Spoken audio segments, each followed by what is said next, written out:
Pegulat NXT ini minta maaf ke Randy Orton setelah pertandingan. Banyak keluhan di acara Raw minggu ini.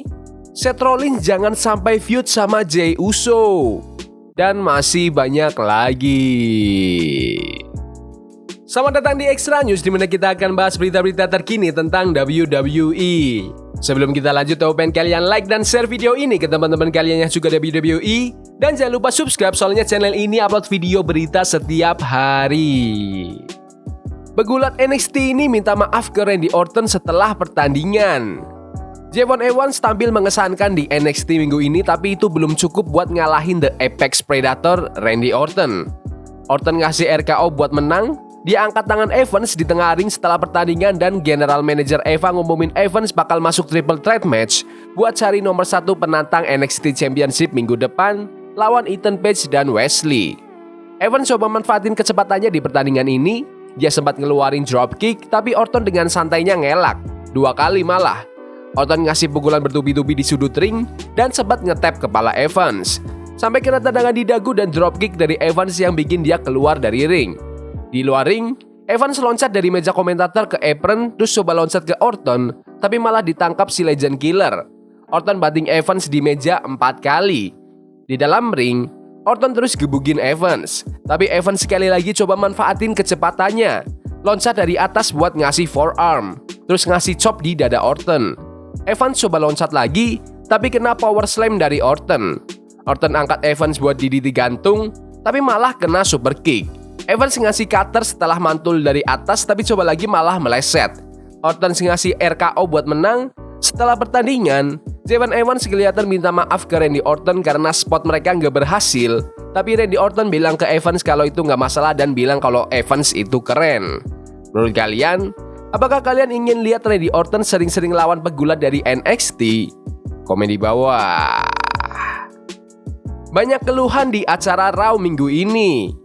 Raw balik lagi ke format 2 jam minggu ini pertama kali sejak tahun 2012, dan ini bakal berlangsung selama 3 bulan ke depan. Nanti kemungkinan bakal balik lagi ke format 3 jam pas pindah ke Netflix awal Januari 2025. Mengingat Raw udah lama banget pakai format 3 jam, lebih dari 10 tahun, wajar aja kalau ada kekhawatiran dari tim di belakang panggung. Menurut laporan terbaru, emang ada beberapa tantangan awal buat ngepasin semua segmen di 2 jam, tapi nggak sesusah itu juga sih karena SmackDown udah format 2 jam sejak tahun 1999. Satu hal yang paling banyak dikeluhkan soal episode Raw kemarin itu adalah match buat divisinya cewek. Tim Babyface berhasil kalahin tim Heel di 10-woman tag team match, tapi matchnya cuma sekitar 7 menitan. Banyak yang frustrasi gara-gara matchnya nggak dapat banyak spotlight, apalagi sebagian matchnya tayang pas iklan. Pas sudah masuk tahun 2025, WWE mungkin bakal punya 2 show yang formatnya 3 jam. Seperti yang udah disebut, Raw bakal balik lagi ke 3 jam pas di Netflix. Plus ada rumor kalau SmackDown juga bakal ikut jadi 3 jam di awal tahun. Tapi belum ada pengumuman resmi dari WWE soal ini. Menurut kalian, apakah kalian ingin acara WWE jadi 3 jam atau 2 jam aja? Komen di bawah. Seth Rollins jangan sampai feud sama Jey Uso. Persaingan yang sempat terhenti di awal tahun karena cedera kayaknya balik lagi nih di Raw minggu ini. Seth Rollins tiba-tiba muncul pas si Empang lagi mau keluar, terus mereka saling tatap-tatapan deh. Host pas Open, Bully Ray, kasih pendapat soal gimana dia bakal ngebooking mereka berdua. Dimulai dari Raw setelah Punk balik lagi. Dia juga bahas soal emosi Rollins yang kelihatan banget pas Punk balik di Survivor Series tahun kemarin. Setengah dari diriku sebagai booker pasti bakal langsung melempar Seth Rollins sama si Empang ke ring besoknya. Langsung match aja, kata WWE Hall of Famer itu. Momentumnya udah dapet tuh, kayak lightning in a bottle. Tapi sekarang udah agak mereda, kayaknya emosinya udah nggak sepanas dulu. Baba Ray ngerasa ada sedikit ketegangan antara Rollins sama Punk di Raw, tapi dia juga bertanya-tanya apakah mereka bisa bangkitin intensitasnya lagi. WWE juga kasih teaser soal kemungkinan feud antara Rollins sama Intercontinental Champion Jey Uso. Tapi Baba Ray bilang dia lebih tertarik ngelihat Rollins lawan yang lain. Aku sebenarnya lebih pengen lihat Seth Rollins lawan Bronson Reed daripada Seth Rollins sama Jey Uso, ucap Ray. Aku kurang suka kalau pegulat ngejar-ngejar gelar yang mereka udah pernah lewatin. Emang, aku ngerti kalau Seth Rollins mau ngejar Intercontinental Championship. Ini bagus buat elevasi championship itu sendiri. Plus ngebantuin nama Jey Uso juga. Tapi Seth itu mantan Universal Champion. Dia juga WWE World Heavyweight Champion pertama pas championship baru ini dikenalin.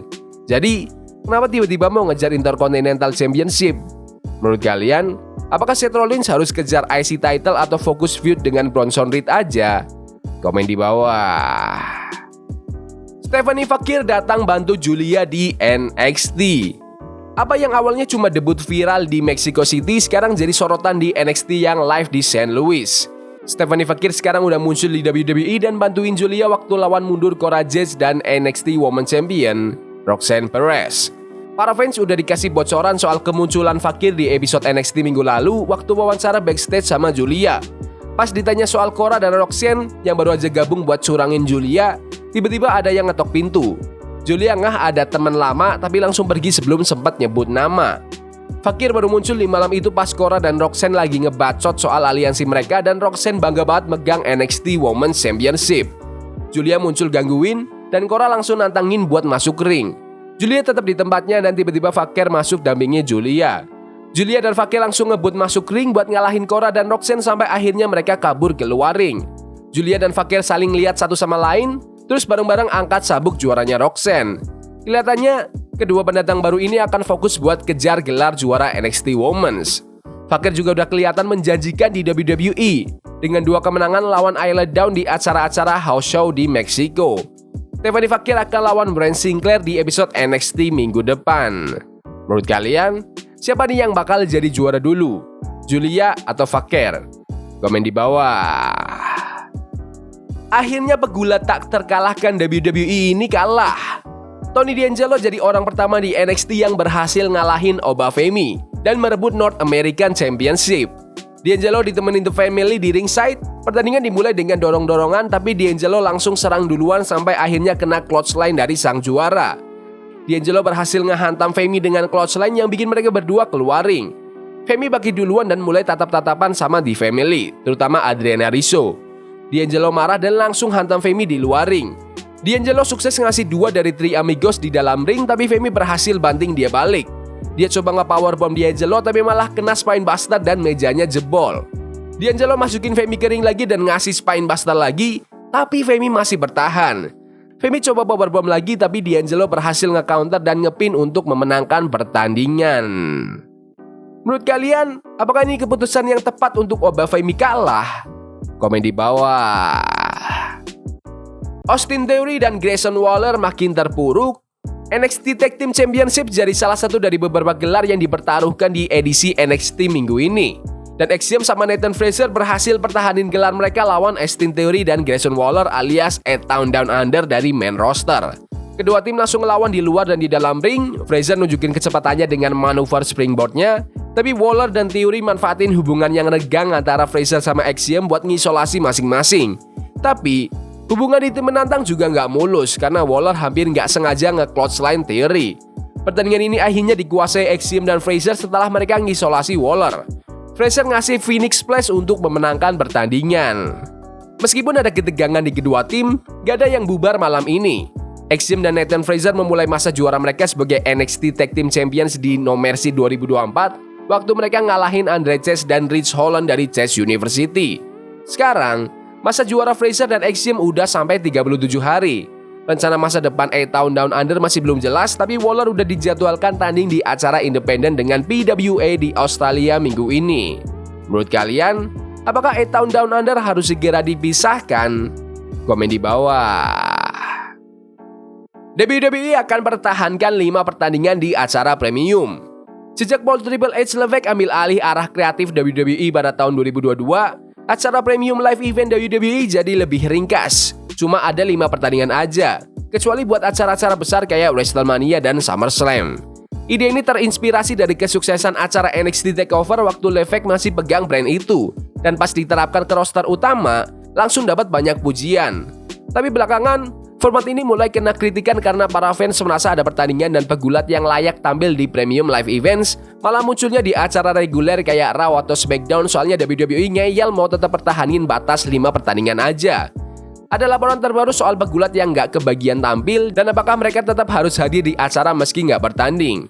Laporan itu jelasin kalau sebenarnya para pegulat nggak wajib hadir kalau nggak tampil, tapi WWE punya rencana untuk sering pakai segmen di belakang panggung buat tetap kasih sorotan ke mereka, termasuk ke legenda-legenda WWE. Contohnya aja di acara Bad Blood. beberapa anggota Hall of Fame WWE muncul di layar. Laporan itu juga jelasin kalau dengan mempertahankan format 5 pertandingan di acara premium, WWE bisa hemat banyak biaya perjalanan dan pegulat yang nggak tampil bisa dapat libur ekstra. Soalnya WWE biasa ngadain house show di akhir pekan dan kedepannya acara-acara ini juga akan dikurangin biar jadwal perjalanan pegulat gak terlalu berat. Menurut kalian, apakah 5 pertandingan di acara premium itu udah pas? Komen di bawah. Jadi gitu aja video berita hari ini. Jangan lupa like dan subscribe ke channel ini karena aku pengen 6.500 subscriber di bulan ini. Tolong bantu. Yes boy, see you.